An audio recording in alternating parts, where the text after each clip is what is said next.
In 1943, Abraham Maslow resolved to explain human motivation. After he studied up on a series of exemplary people, he developed a theory that human beings are motivated by a series of fundamental needs, with each need building upon the foundation of its predecessor.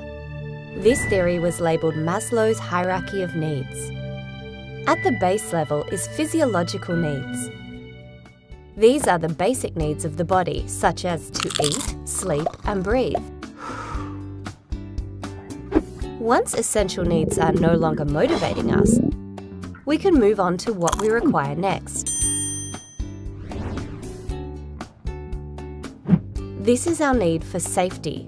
We strive to build our resources, obtain shelter, food reserves, and money. Once we have established our safety, we can move on to our next goal. Here we look for love and belonging. We seek out friendship, a social circle, intimacy, and family. Whether in groups or with individuals, it is important for us to both accept and be accepted. Next, we have esteem. We strive for respect, both from ourselves and from others. We build ourselves as a person through hobbies or in our profession, in order to be accepted and valued by others. Once all is well underneath, we search for self-actualization. This is the stage of enlightenment, an expression of creativity, a lack of prejudice, and a moral comfort. Self-actualization is the reaching of one's full potential. While even Maslow stated that these hierarchies were interrelated rather than sharply separated, Maslow's pyramid nevertheless provides insight into both our own motivations and of those around us.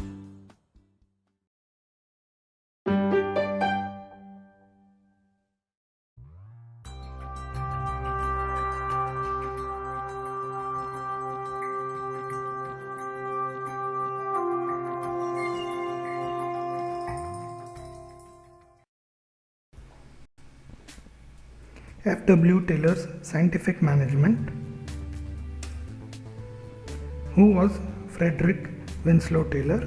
F.W. Taylor was an American mechanical engineer and a management consultant.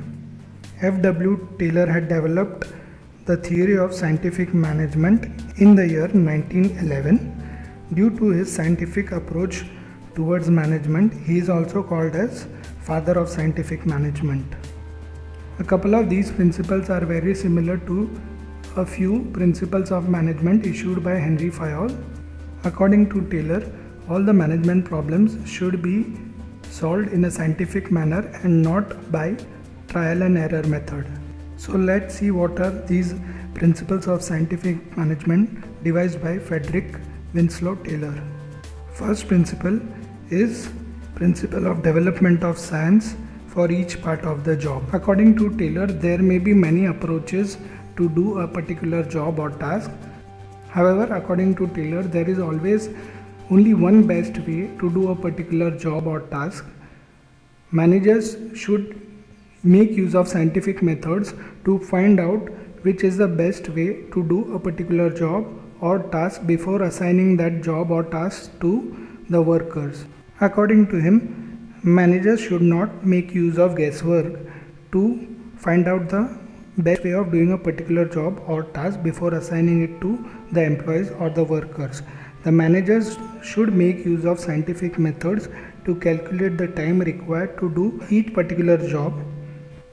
This can be done by observing the employees or workers when they are doing the particular task or job.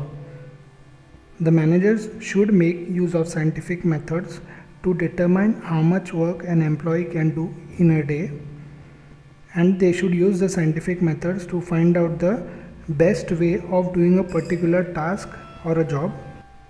The managers should not make use of any thumb rule or guesswork while trying to find out the best possible way to do a particular job. Instead, they should apply scientific methods like data collection and analysis of the data before determining the best way to perform a particular job. According to Taylor, even the selection and training of employees and workers should be done using science. As per Taylor, the manager should recruit employees on basis of tests and interviews. Before recruiting any person for a particular job, the manager should first clearly define the qualities that person should possess for performing that job or task. This will make the selection process very easier.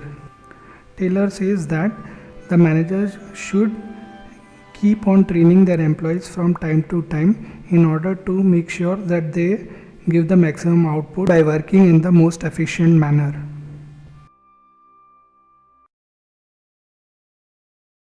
The correlation between Hertzberg's two-factor theory and Maslow's hierarchy of needs theory is reviewed here.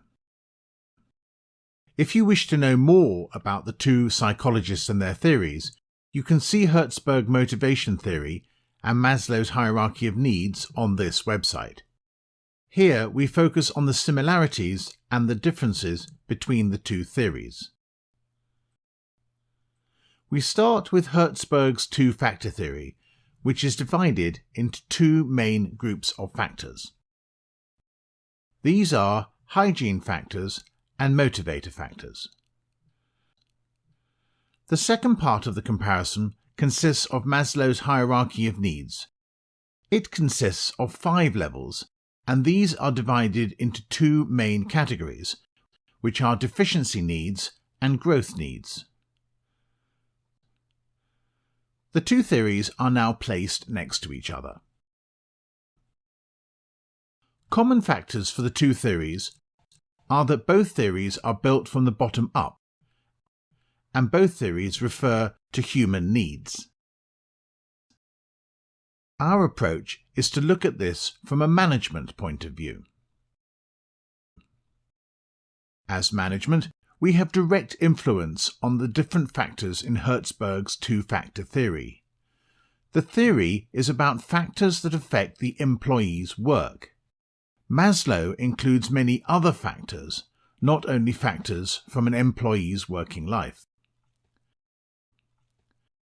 Our starting point is therefore to see how Hertzberg's two-factor theory affects Maslow's hierarchy of needs. First, we show how the hygiene factors from Hertzberg's two-factor theory can affect the 3 deficiency needs in Maslow's hierarchy of needs. Now we examine a review of examples of hygiene factors that may affect deficiency needs in the context of Maslow's hierarchy. The first example is salary. If it is the only way to get food on the table and a roof over your head, it affects the psychological needs. It very much depends on the level of social security in the country.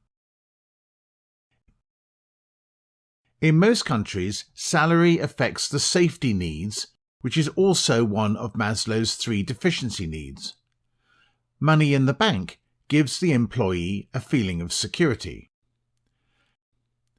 However, job security, which is a hygiene factor, affects the safety needs in Maslow's hierarchy directly. Relationship with colleagues is a hygiene factor in Hertzberg's theory, and it affects the belongingness needs in Maslow's hierarchy. It could, of course, also fulfill a security need. The employee feels secure in the group.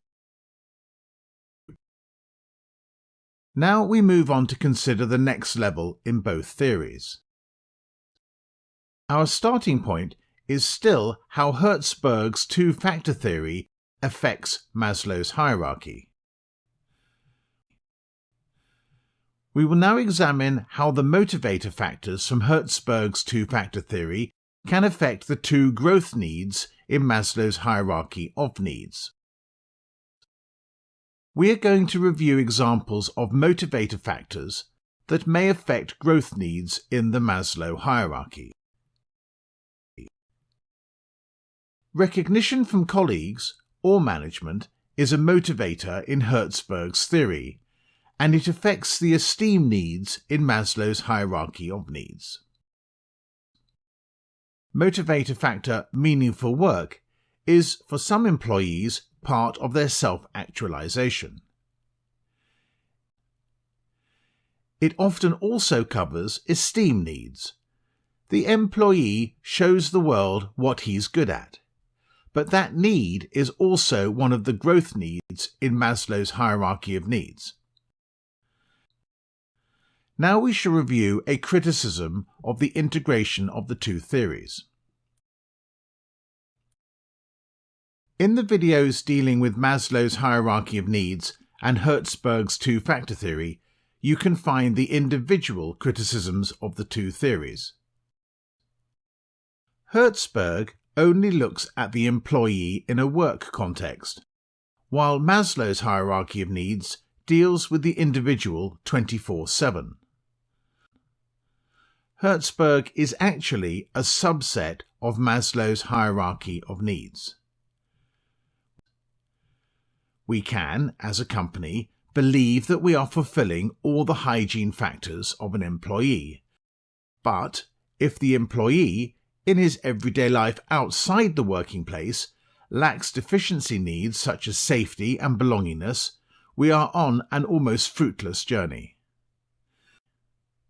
The employee will try to get all of his deficiency needs in Maslow covered in the workplace. We will never fulfill all these needs, and we will therefore never be able to go to the next level and reach motivator factors. To use the two theories together requires a reasonable balance between the employee's work life and life outside work, such as family, leisure, and friends, etc. This balance exists for most people, and therefore it makes sense to use the theories together in the daily work of management.